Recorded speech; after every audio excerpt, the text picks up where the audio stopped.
Assalamu alaikum wa rahmatullahi wa barakatuh. Wapenzi popote pale duniani mlipo, karibuni tena katika kipindi chetu hichi cha ujumbe fupi. Ujumbe wetu wa leo, tutazungumzia adhabu ya mwizi.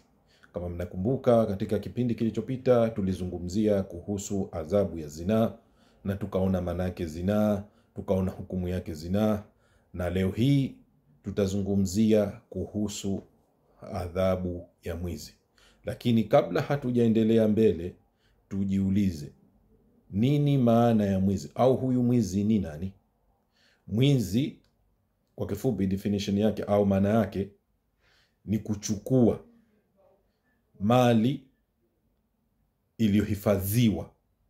Narudia tena, kuchukua mali iliyohifadhiwa kwa kificho, kama vile vitu vya mali, kama vile vitu vya mtu fulani ameingia, kama vile vitu vya mtu fulani, mwizi akaingia dukani, akaenda akaiba, akachukua pesa, akachukua dhahabu, au akaingia kwenye nyumba kwa kijificho, akachukua kitu fulani, akachukua kitu chochote kile ambacho kilichokuwa nini, kwa kificho. Kwa kifupi, hii ndiyo maana ya mwizi. Na nini hukumu yake hii mwizi? Yaani hukumu yake nini mwizi? Hukumu yake kwa kifupi, mwizi ni moja ya dhambi kubwa miongoni mwa madhambi makubwa. Miongoni mwa madhambi makubwa ameharamisha Allah mtukufu pale aliposema Allah mtukufu katika suratun Maida aya ya 38 kama sikosei, mwizi mwanamme na mwizi mwanamke kateni mikono yao malipo ya kazi waliofanya, adhabu kutoka kwa Allah mtukufu. Kwa kifupi, kutoka kwa Allah mtukufu, na Allah mshindi mwenye hekima. Na hii kama sikosei katika suratu Maida aya 38. Na Mtume sallallahu alaihi wasallam amemlani aliyeiba, akasema amemlani Allah mwizi aliyeiba yai, akakatwa mkono wake.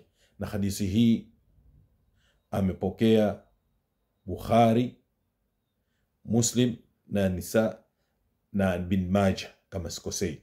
Na amekataa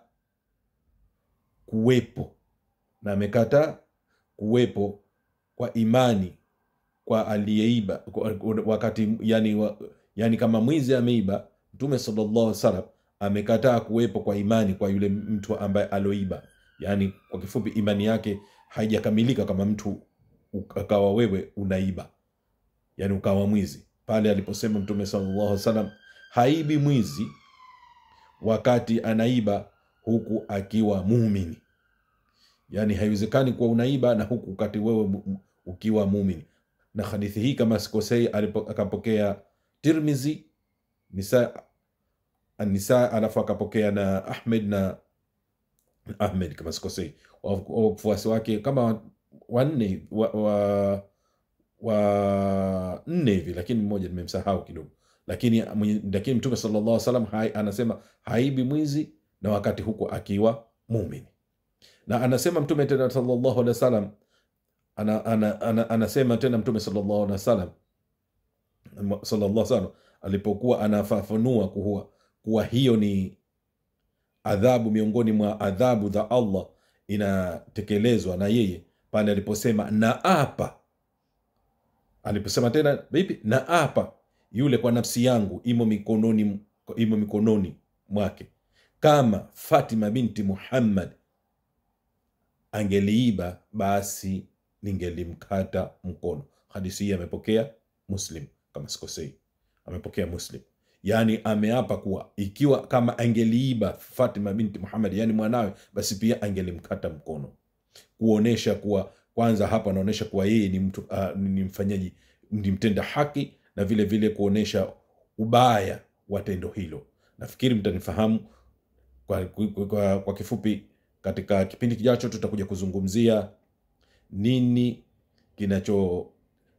kinachothibitisha mwizi, kitu gani kinachothibitisha kama huyu ni mtu mwizi. Yazingatie sana ndugu yangu, na afanye kazi. Umoja wetu ndio nguzo yetu, umoja wetu ndio nguvu yetu. Hitilafu hazipokeki. Shukran.